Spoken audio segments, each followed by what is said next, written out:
Hello everybody, good afternoon. Really sorry about that slight delay there, but as you all know and you all understand, we are working online, so we've just had a couple of technical difficulties, but we are up and running now and confident that we'll be fine. I will go over a couple of housekeeping things just before we kick off, because we are using Teams Live today, which some of you might be very familiar with, but some of you may not. Just to let you know that hopefully you can hear and see us absolutely fine. We can't hear or see you. So should you have any questions throughout the session, please use the Q&A function, which should be in one of the top corners of your device, and fire over any questions you may have throughout the session, and then we can go over those at the end of the presentation. I'm not going to keep talking too much because I know you all sat waiting to listen to Vanessa and Joey, not me. You've heard enough of me these last couple of weeks. So I will hand straight over to, we have Joey Jones and Vanessa Patel from Teesside, who are going to deliver us a presentation on Generation Z, the unstoppable voice. So I will hand straight over to you guys now. Cool. Thanks, Jade. Hi everyone, and thank you for being here today. This presentation is part of Teesside University's teacher series, and it's called Gen Z, the Unstoppable Voice. We'll start off with some introductions to begin with. So I'm Vanessa, I'm a research manager at Teesside in the Insight team. So I work mostly with brands, charities, public sector bodies, and a whole host of different clients from a range of different sectors to essentially help them better understand young people and better connect with them. Joey's also going to be presenting with me, so I'll hand over to him to do a bit of an introduction. Hi everyone, my name is Joey. I'm a senior research exec at Teesside, and I work in the Insights team with Vanessa. And I'm also part of the higher education research division at Teesside. So I've worked with Teesside once or twice on specific market research projects designed into the applicant mindset. And as you all know, university applicants now fit into the Gen Z generation. So the two divisions of the Insight team at Teesside have never worked more closely together, really, because there's a significant amount of overlap, and that overlap is very much growing in terms of the projects that we're putting on and undertaking for our clients. And I've been at Teesside for about 3.5 years, working with universities. But before that, I worked for a few years with a brand and comms research agency, helping clients improve brand engagement and cut through. So as Vanessa said, we're kind of tag teaming our presentation today. So I'll hand back to Vanessa and let her kick things off, and I'll be back later. Cool. So for those of you that don't know who we are, Teesside is the longest running youth research agency focusing on 13 to 30-year-olds. We're usually based in Shoreditch in London, but as you can see, both Joey and I are presenting from home today. And in terms of the work that we do, we test campaigns, we run segmentations, we kind of test a whole range of different concepts and ideas, and of course we do opinion polling with young people. The core of our organisation is basically giving young people a voice and a chance for clients to basically put young people at the top of the agenda and really grow within the youth market. I guess lots of different people have lots of different definitions for Gen Z, but for clarity, what we're talking about is those born from 1995 to 2010, so 10 to 25-year-olds. And the majority of the data that we're going to show you today comes from our Gen Z tracker called State of the Youth Nation, and that focuses on 16 to 24-year-olds. That's sort of really where our heartland is. And through State of the Youth Nation, we've been tracking a whole range of drivers in young people's worlds. What I guess we bucket them up into 3 different categories: passion, the things that they love, the things that they care about; progression, where they see their future headed, what are kind of their future plans; and connection, growing up in a digital world. They've kind of not lived a life without it, so that's a really core part of what we track as well. And we have over 700 questions that we've been tracking on State of the Youth Nation, all designed to help our clients understand what young people are thinking, what they're doing, what they're feeling, and so that's where a lot of the data in this presentation comes from. It's probably worth saying that and acknowledging that this year has been really difficult for young people and really different to an ordinary year. So in the first section of the presentation, I'll be explaining the impact the pandemic has had on Gen Z and the wider implications of that too. But I wanted to start off by showing you a video of young people talking about, I guess, their lockdown experiences, particularly youth culture in lockdown. So things like celebrities, brands, things that they've been doing, things that they've been seeing, just to reflect on the past year. So you have to bear with me as I get this up, because it is on a different programme. So just bear with me.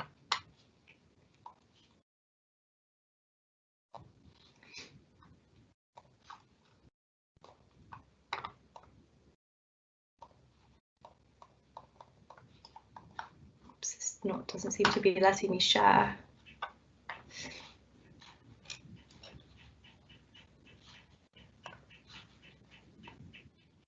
Sorry.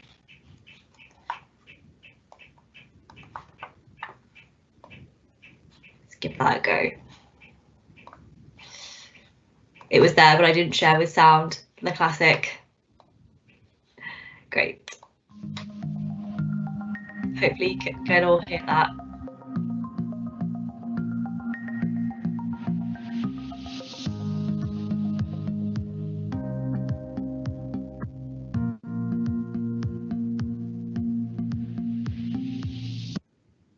Oh, just when I thought we were onto something.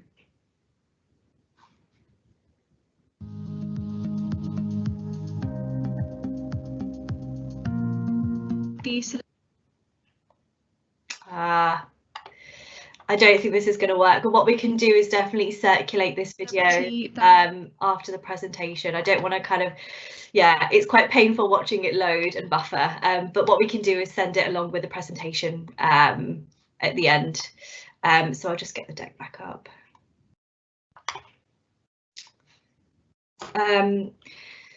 So I guess the pandemic has really impacted young people's lives in a lot of different ways, but the biggest one is that they've had to now kind of live at home with their parents. So our State of the Youth Nation data shows that this year has seen the highest number of older Gen Zs still living at home with their parents. I guess with the high cost of living and really expensive rent, all while being locked down, there's not really much point kind of living away. It makes sense to live back with your parents and your guardians, where you can kind of live rent free and have all the kind of bonuses on top, and just have more disposable income, I guess. But for young people, that might feel like a step backwards.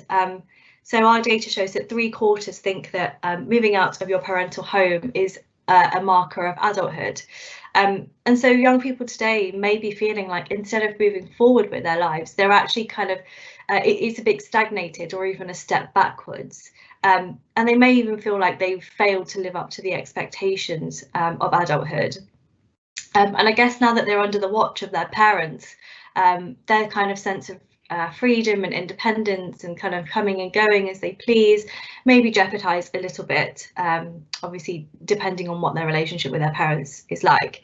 But the impact of this isn't just intergenerational tension, which we're going to be talking about a little bit later on, but also, I guess, deteriorating mental health and just kind of generally feeling lack of optimism, lack of kind of sense that you're moving forward with your life. And COVID-19 has also massively disrupted the workplace, especially for Gen Z. So we found data showing that 1 in 3 graduate schemes have now ceased to exist because of the impact of COVID. And aside from that, aside from the actual job market itself, the role of technology has, I guess, really flourished in the pandemic. And that, I guess, begs the question of what sorts of jobs are going to be available for young people with technology on the rise. Is it going to mean that there's going to be less need for certain jobs, or is it going to create jobs that degrees and education can't keep up with? Many Gen Z have started to started work remotely, missing out on, I guess, those real life connections, those water cooler moments that you would have in the office. Many of them are even working without ever having seen their colleagues before in real life, which is, when you think about it, really quite a strange concept. And I guess we might experience this too, but working long hours, working from home, there's sort of not those boundaries in place for some people, especially when you're just getting started in the world of work and wanting to prove yourself. So given this disruption, Gen Z really want reassurance and increased opportunities from employers. They're looking for something to ease their worries. They're looking for employers to be there for them and I guess provide them with opportunities that they would have even not in the pandemic. So there's a general feeling of feeling lost, feeling like they can't envision their future. It's sort of kind of a black box for them at the moment. And again, this data is from our Gen Z tracker, and here we're comparing the opinion of satisfaction with their own lives versus satisfaction with the wider world. And while satisfaction with their own life has taken a hit since the pandemic, it's still fairly high. 2 in 3 are satisfied with their own life. But if you look at satisfaction with the wider world, it's so much lower and declining. And there's a lot of wider issues that are contributing to this. And young people are probably at odds with the world around them. They're personally happy, but they're not happy with what's happening around them. And that shows a consciousness of bigger issues that are going on in the world and how receptive they are. And I guess these issues are bigger than their own day-to-day lives, which inspires them to be part of a generation that really creates change. But to get to grips with what young people are battling with and their dissatisfaction with the world, let's take a quick trip down memory lane. So in 1995 is when the oldest of Gen Z are born. 9/11 happens quite soon after, and global politics and our sense of personal safety has changed forever. When they were 12, the 2008 recession hit, and it was said to be a once-in-a-lifetime recession, but it's obviously not the case now. When they were 18, in around 2014, many refugees arrived from Europe, escaping conflict and persecution. And that still remains the world's largest refugee and displacement crisis of our time. Then in 2016, at the age of 20, they start to graduate maybe. Trump's elected as president and Brexit happens. And then in 2017, when they're 21, they start seeing terrorist attacks closer to home. And then in 2020, which is just last year, we have the Black Lives Matter protests and obviously the COVID-19 pandemic. So you can see kind of the things that they've had to kind of live through in their lives. Yes, they may have been quite young to recognise that these things are happening, but all of these have kind of laddered up and have impacted the world that we live in now. There are other factors contributing to dissatisfaction with the world. There's tension between Gen Z and higher powers. So 60% say that their trust in the government is at an all-time low. That's compared to about 40% at the start of the pandemic. And similarly, 55% say that their trust in the media is at an all-time low as well. So both the government and the media are not giving Gen Z that reassurance that they're with them, and they're not instilling that trust within Gen Z. And the result of that is that Gen Z don't really know where to turn to. Nobody really has their back, is the feeling. And I guess the last aspect of young people's lives that has changed during the pandemic that I'll be talking about is social media use. So from our data, we know that Instagram is the top used, top liked platform amongst Gen Z, with about, I think, 76% using it daily in December 2020, which is a really huge amount. But something new that's kind of flourished in the light of the pandemic is Instagram Live, which is sort of their video function, which you can capture kind of live video footage. And I guess it's a way of creating experiences in a pandemic. You can see pictured at the bottom left, celebrities giving concerts on Instagram Live. There's kind of sporting events on Instagram Live, gaming. There's a whole range of things to kind of make up for the real life experiences that Gen Z aren't getting. Similarly, TikTok has grown massively since December 2018, where only 2% were using it. And as of December last year, that's shot up massively to 40%. And I guess with experiential marketing on hold because of the pandemic, Instagram Live and TikTok offer brands a different way to connect with their audience. You can see in the example, Ryanair and M&S are both kind of catching on to the TikTok platform. And from the previous slide, we know that young people are using social media regularly.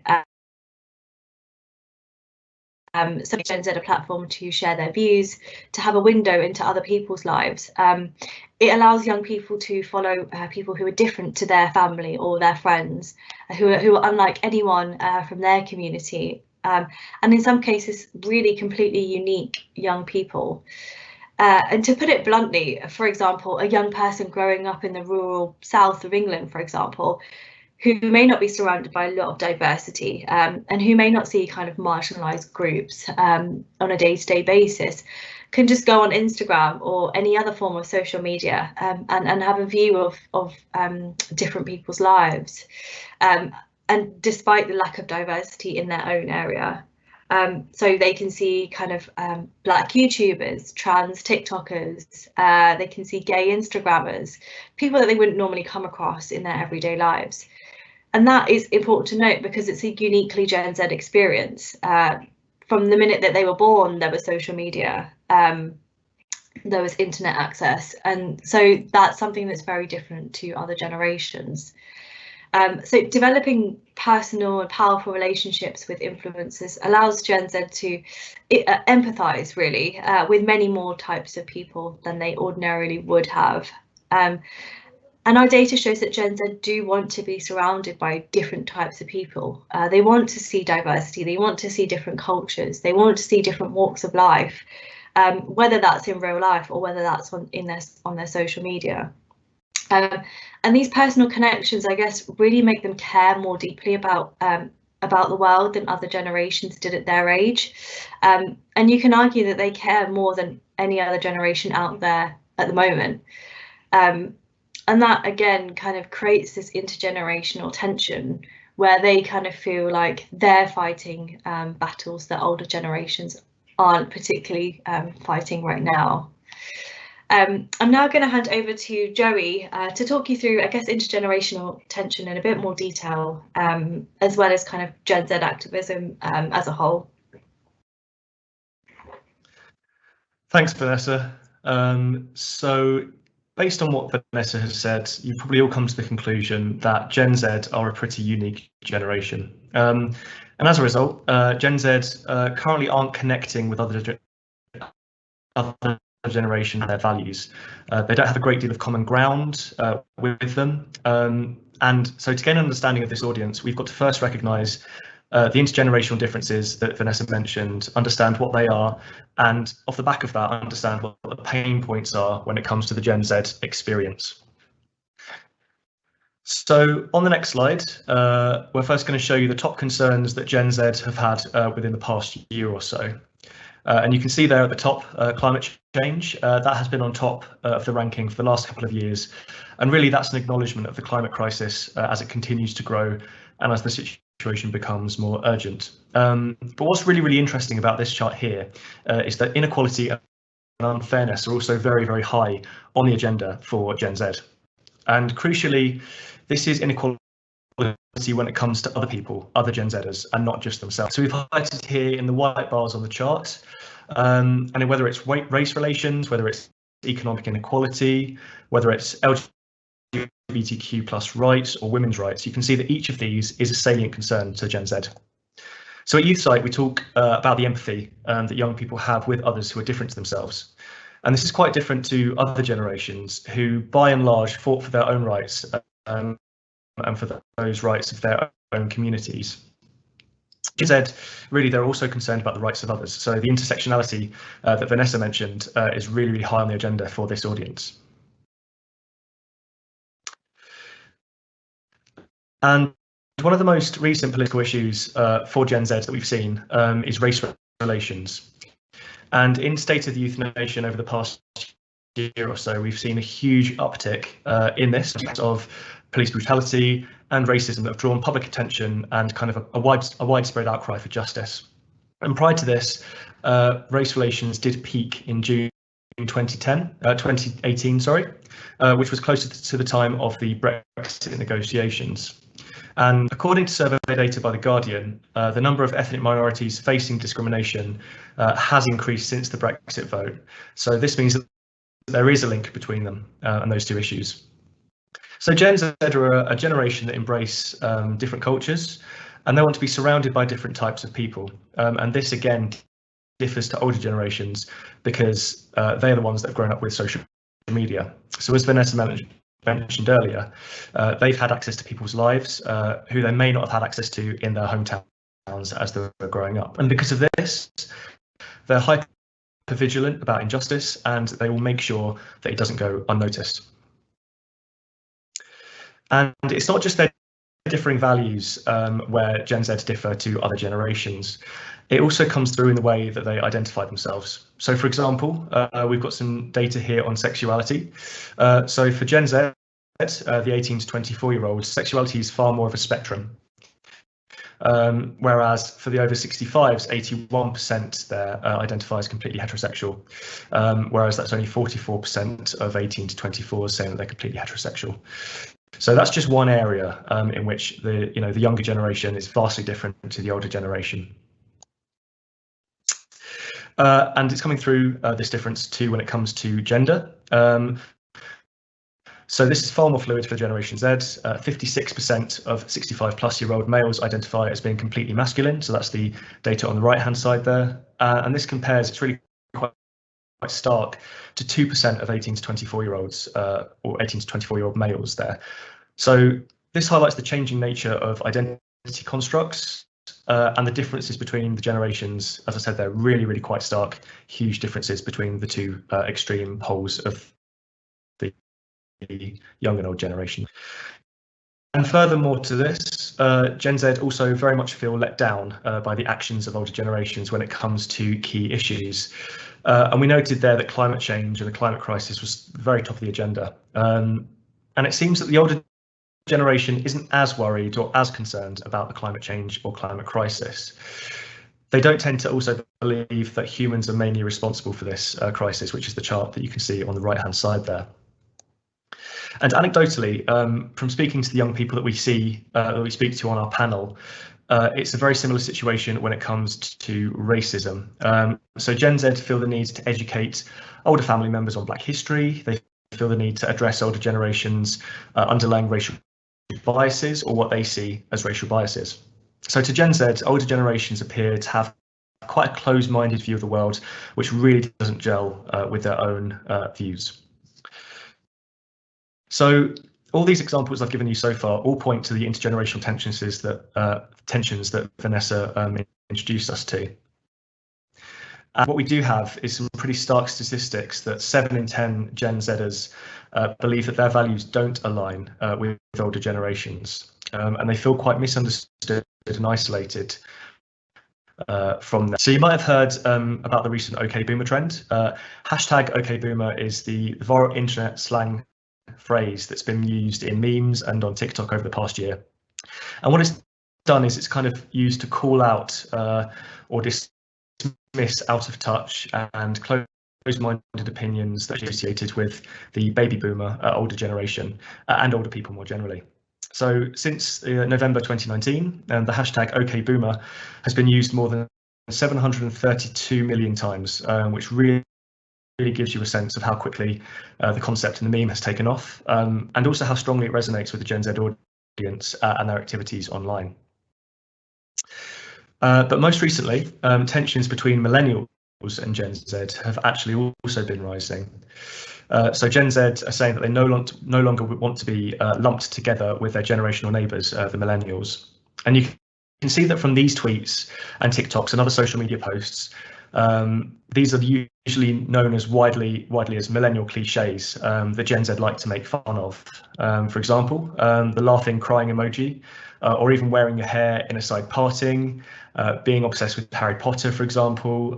Gen Z would apparently rather die than be associated with any of these one things. But I think the post in the top right-hand corner there is the one to focus on, I think, for us. So millennials being afraid to, for example, call their dentist to make an appointment, whereas Gen Z see themselves as organising protests, thwarting Trump's rallies, all the while at the same time learning and performing new TikTok dances and solving the climate crisis. So I suppose all of this brings me quite nicely onto the next point that we want to make. Which is that Gen Z now feel it's their duty to bring about meaningful change. And that's because they don't really have much faith in the older generations to do so. So why this is important for us and for you as people that work with Gen Z is because we need to facilitate this need and to provide Gen Z with the voice that they so desperately need and want. So Gen Z feel they can't rely on others to bring about change in the world, and instead they want to do this for themselves. So over half of Gen Z, as you can see here on the data on this slide, feel motivated to speak out about the things that they disagree with in society. And in fact, their behaviours reflects this. So if you have a look at intention to vote, 59% in June 2018 were extremely certain to vote in the next general election in 2018. And ever since, that's now gone up to 68% in June of last year. So Gen Z are really, really keen and determined, in fact, to have their say and to have their voice heard. And this data shows intention to vote. But there is data among the wider world showing that the actual youth turnout to elections is on the rise. So recently in the US, in last year's US election, 53% of those who are aged 30 or younger voted in those elections, and that was in fact a record figure. So it's really showing the rise of youth turnout when it comes to those moments that matter and changing the world. So young people have been criticised for some time now for not exercising their right to vote, but this tide is very much turning, and they're not apathetic. They're determined to have their say about their future. So in 2.5 years, we've seen the number of Gen Z who have boycotted a brand almost double, which is the slide on the chart on the left-hand side. And a quarter are currently boycotting a brand right now. So they're putting their money where their values are, and they're prepared to hold brands accountable if those brands and if those companies aren't acting ethically in the eyes of Gen Z.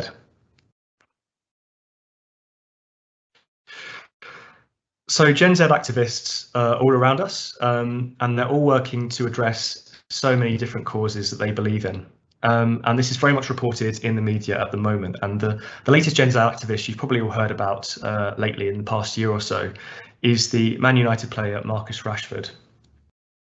And he made headlines last year, not for anything football related, but instead for his plea to extend free school meals for school pupils into the summer holidays during the lockdown. And in a letter to the government, he reflected his own experiences of food poverty growing up, and how the cause is more important than ever during a pandemic when so many people, particularly young people, are struggling.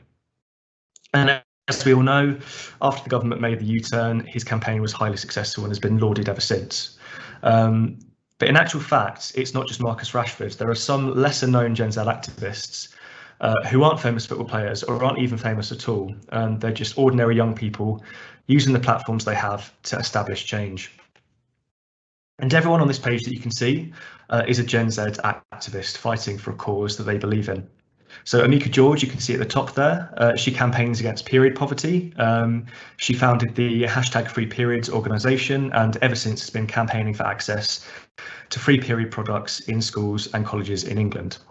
And earlier this year, in January, the government agreed to actually implement this. So it really did affect change. You can see in the top right-hand corner there, Jamie Windust launched a petition for non-binary people to be recognised on passports and other official documents, and their petition was actually recognised by the government as well. So over 20,000 people signed the petition, and it was debated in Parliament. So Amy and Ellie Meek at the bottom there are just 16 and 14 respectively, but they're actually the founders of an organisation called Kids Against Plastic, which works to reduce the use of single-use plastics. So they've delivered TEDx talks, they've written a children's book educating children about the single-use plastics and how to reduce usage of these, and also their environmental impact as well. So really, really resonating with an audience that's even younger than themselves.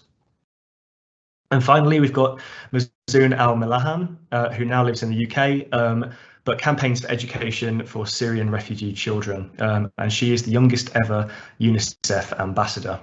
So these are just a handful of examples of ordinary Gen Zers trying to make the world a better place. And they are active among us without us even realizing it. And that's because Gen Z isn't a virtual signalling generation. They don't speak out and they don't campaign because they think it will garner approval or praise, but rather it's because they believe it will actually influence the cause and believe and work to benefit the cause that they want to stand up for. And the youth climate strikes were one of the first real eye-openers into the collective power that this generation has. And it's not just the fact that they choose to protest against climate change or the climate crisis. It's the fact that all 1.4 million of those who turned up to the climate strikes, so those who chose to skip school to attend them, actively chose to risk their education to stand up for the cause. And this is also translating into their purchasing power. So you can see on the chart on the charts on the right hand side there that the percentage buying second-hand goods continues to increase quite rapidly over time. And this was also quite crystal clear during the Black Lives Matter protests in London last year. So thousands of young people chose to lead the protest and use their voices to fight against racial discrimination. So more recently, the Black Lives Matter, the Black Trans Lives Matter marches in London over Pride weekend itself just demonstrate really how young people are bringing movements together, and also that intersectionality of activism that myself and Vanessa have spoken about so far. And it's also worth noting, of course, that both of these happened in the middle of the coronavirus pandemic, which means that young people really risk their health to bring about the change that they so desperately desire. And on the left-hand side here, you can see John Boyega in the midst of the Black Lives Matter protests. He was actually rated as Gen Z's favourite celebrity, and this is according to data that we have in State of the Youth Nation. And if you don't know who he is, he's very famous for his role in the Star Wars saga, which isn't, if we face it, probably a film that Gen Z are dying to watch. And there haven't exactly been any recent releases. So this goes to show how much of an impact that his social influence has had on being Gen Z's top celebrity. And you might have actually seen some footage last year as well, where he spoke incredibly passionately and movingly about Black Lives Matter, and he spoke very much from the heart about the suffering of Black people in the past, but also in the present day. So he's an example of who Generation Z look up to. And our take on this is that as a brand or organisation, it doesn't matter really how well known you are. To Gen Z, what matters is that your core values are very much evident and that you have the courage to speak up. So if you don't align with Gen Z's values, you are unlikely to get their attention. So Gen Z feel that it's very much their role to educate older generations who might be misinformed, but it also shows that they aren't just talking about racism, they are actually taking action off the back of the issue as well. So on the next slide, you'll be able to see a picture of a crowd, or lack of crowd, at one of Trump's rallies, one of the ones in Tulsa last year, earlier last year. And you might have heard about the poor turnout at these rallies on the news, and Trump and his team expected about 1 million people to turn up to the rally. And they even had a tent set up outside the rally, just in case the stadium had an overflow problem. But in actual fact, the rally actually grew to only 6,200 people. And what you might not have known is that this poor turnout, this really low turnout, was in part thanks to Gen Z TikTok users. On TikTok and other social media, Gen Z has encouraged their peers to reserve tickets to the rally without any intention of actually attending, which meant that not everyone was forced to attend the rally, but it also left the US government at the time feeling really rather quite embarrassed. And this isn't simply Gen Z talking about issues. Again, it's another example of them actually taking an effective stand. It was just ordinary young TikTok users working hard behind the scenes, coming up with creative ways in which they can have their say and make their mark on society. So we can't give examples of Gen Z as having an impact on society without talking about the company GameStop. And essentially what happened with this case is that a group of amateur investors on a Reddit message board began buying up stock in a video games retailer. And what this effectively made, effectively forced huge losses on major Wall Street hedge funds that had actually bet against the company. This was a way for young people to feel more in control as a collective organised group versus banking elites and versus hedge fund managers. And this really was a novel undertaking. It really garnered a lot of attention in the news and could well become a framework for future activism as well. It in turn kind of links to the broader Eat the Rich campaign, which argued that nobody should be making billions while people have nothing. And this is especially impactful during the pandemic, when many of the richest people in the world were actually getting richer at the expense of those who weren't. So before, at this point, I'm just going to hand back to Vanessa for some conclusions. Thanks, Joey. We'll skip past this because I don't think the videos are going to work in this presentation. But again, all the videos that we use, we will send to you afterwards. So I just want to leave you with, I guess, 3 main takeouts as a result of this presentation. Hopefully this presentation has made you think a little bit differently about young people today. We've seen that the current context of the pandemic has really made adulthood super hard to achieve for young people and for Gen Z.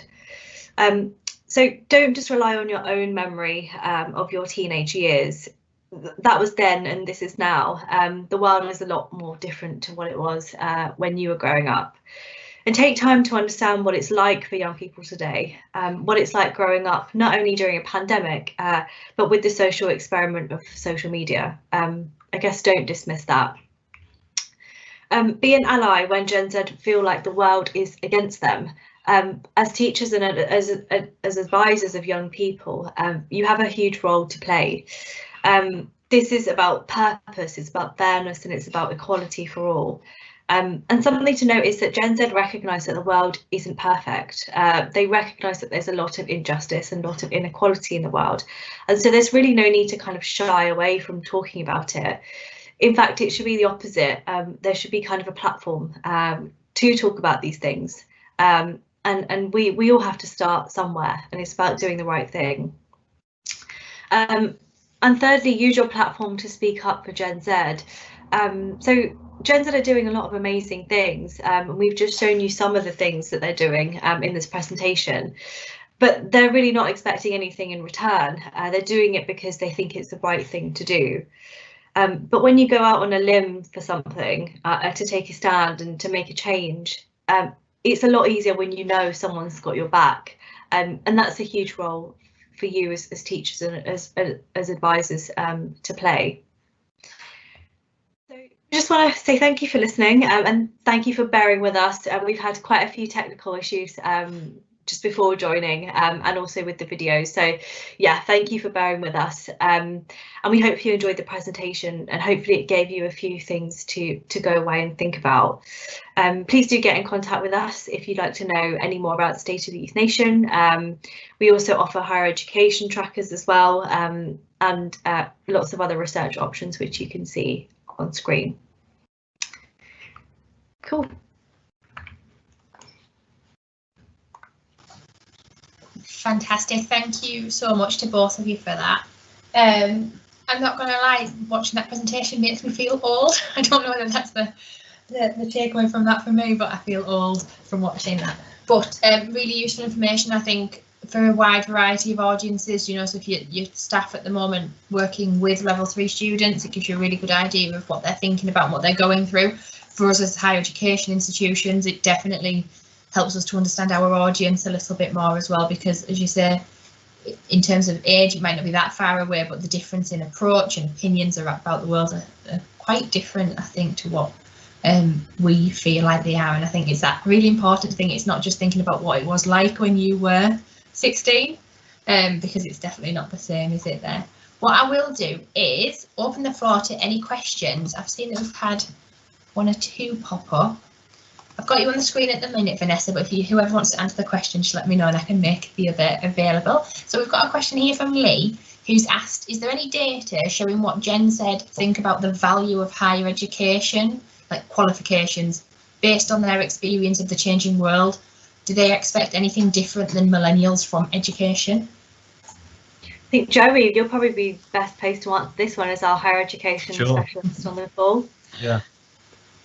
So we've got a number of trackers at YouthSite that investigate both the undergraduate and the postgraduate markets when it comes to education. So I'm going to draw on one of them just to let you know what the state of play is for those who are entering education. It's called Undergraduate Success, and every year we interview about 10,000 new students to ask them essentially what they were looking for and what they found important when they were making their decisions about going to university. And over the past 10 years or so, we've consistently seen that the course itself is very much the most important thing that they're thinking about. But one factor that has risen faster than any other factor when it comes to them making their decisions is employability. And this might be intuitive given the fact that, you know, tuition fees have gone up in the past decade or so. They're interested in getting a tangible return out of their degree and out of their education. But, you know, it also, you know, young people are looking very much for things like tangible ways that they can boost their employability. So it's employability overall, but it's also going to university and you know, living a course that will give them internship opportunities, that will give them kind of skills, and that's kind of skills to do with their course, but also soft skills, leadership, communication, presenting,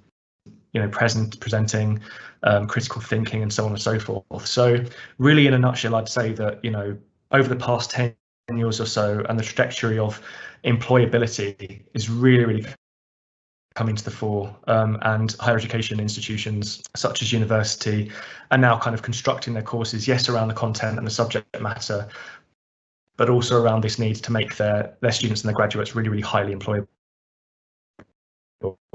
in an ever crowded market, and even more so against the backdrop of the pandemic as well. Great, thank you so much for that. What I'll say is we have got a couple of minutes left, so if anybody does have any other questions, please fire them over in the next few minutes whilst we do have Vanessa and Joey here.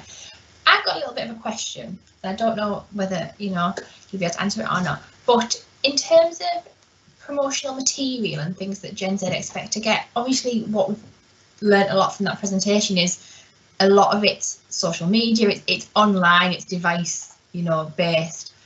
Is there any merit for this age range for the likes of things coming through the post anymore, posters, things like that? Do you have any feedback on that type of thing? Like, do they value sort of the tactile things, or are they just expecting to see things online now? I think one thing from a kind of university comms point of view that I will say is that we also have a tracker called Marcom Success that investigates source usage and influence for undergraduates and postgraduates across a range of about 30 different information sources, and we ask a question around you know, the value of online sources versus, you know, printed prospectus, for example. And while there is very much still a role for the printed prospectus, they do enjoy the tactile nature of it. They want to be leafing through them at university fairs. They want to be having a look at, you know, the covers and the ways in which universities are presenting themselves. In recent years, the interest in online sources has gone up, and it's now kind of at similar levels to the tactile kind of printed sources. So what I would say is that there's still a role for printed materials, but equally, younger people are becoming more in tune with, the level of waste it creates, the amount of resources that go into printed materials. They are concerned about the environment, and that all contributes towards this kind of need to have online alternatives. So really, I suppose, off the back of foundation would be keep on with the printed stuff, but also make sure you have online alternatives, in a nutshell, really. Great, thank you. Yeah, I was sort of thinking about, obviously from your presentation, with them leaning towards environmental concerns and climate change, things like that, it does open up that whole other question of whether those things are going to be needed, or whether they're just happy to scan a QR code and expect that to be the norm going forward, which is really interesting as well. Yeah, thank you. We haven't received any other questions yet, so I think people have maybe absorbing what you said. There's so much useful information there, a lot of stats and things. I know you're okay with us sharing the slides so people can watch those afterwards as well, aren't you? This session Absolutely. Is great, thank you. And we have recorded the session as well, so that if anybody wants to go back and re-watch the session today, or look at those stats, that'll be available. I'm just going to put myself on the screen so people can see who's talking as well, because I've realised I'm doing a weird voiceover there, aren't I? Yeah, so we'll have the slides sent out to you, and the video will be available, as we've said, on our Teachers and Advisors webpage. Oh, so we have got another question actually, just while we have you in the last couple of minutes. So Liz asked, defined as being activists over and above previous generations, are Gen Z identifying any particular careers or study pathways that are significantly different than other historical studies? Joey, I don't know if you've got anything from your data, because I guess from us, it's what they're looking for in an employer, for example, is the fact that they're ethical, that they've got ethical practices in place. And I guess it's a shame we couldn't show you the video at the beginning, because they are very receptive to certain brands and that aren't acting ethically. So the likes of, I guess, fast fashion brands. And yeah, increasingly in our data, we're seeing that that's something that they're looking more for. Whether that plays out in the types of courses they're choosing, I'm not sure. Joe, I don't know if you've got a view on that. Yeah. So it's not necessarily playing out in whether or not they're applying to a certain type of course, but I think what we see when we often do course optimization projects and course review projects is that they're looking for some examples of how those courses are going to equip them to affect the world in good ways. So they're going to give them internships with, ethical companies that help them change the world. They're looking for exciting examples of, for example, courses that are going to engage with really, future-focused issues. They want to learn about technology that's going to change the world. They want to learn about ethical issues if it's a social sciences course, for example. So, they are really, really interested in affecting great change. And I think it isn't necessarily kind of making them choose between one subject and the next, but it is making them look for certain elements of courses, when they are researching which course to apply for. Great, that's really interesting. Thank you. I think we will call it a day there, guys, because it is 2 minutes to the hour. Thank you for everybody that's attended and sent through some really good questions there. Thank you to Joey and Vanessa as well for delivering that presentation. It was really insightful. I think there's a lot of information there we can take away, maybe digest and think about how we do things, and trying to take into consideration the audience even more than I think we probably do already. I think there's more we can do with the potential students that we speak with and meet. I was going to say we don't speak to them in person at the moment because we don't see them in person, but online. Yes, that's fantastic. So yeah, thank you both for that. That was really, really informative. Thank you to everybody that's attended as well. I do appreciate it's a Friday afternoon on a bank holiday weekend, so we do appreciate that you're here, and I will get that information sent out to you, the slides and the recordings, as soon as possible. But just to say, this is the last of our Supporting Progression series sessions. So we've had 2 weeks of a wide variety of fantastic sessions, and thank you to everybody that's attended any of them. We will hopefully do the same next year. We may even go wild and throw in an in-person event, who knows. We won't commit to anything quite yet though, but we will definitely look to run this series again next year, and include again a really wide variety of sessions for you. So depending on who you are and what you do, there should be something for everybody. But thank you so much everybody for attending. Thank you both as well, and I hope everybody has a lovely bank holiday weekend. Thank you. Thanks everyone. Thank you all. Bye. Bye. Bye.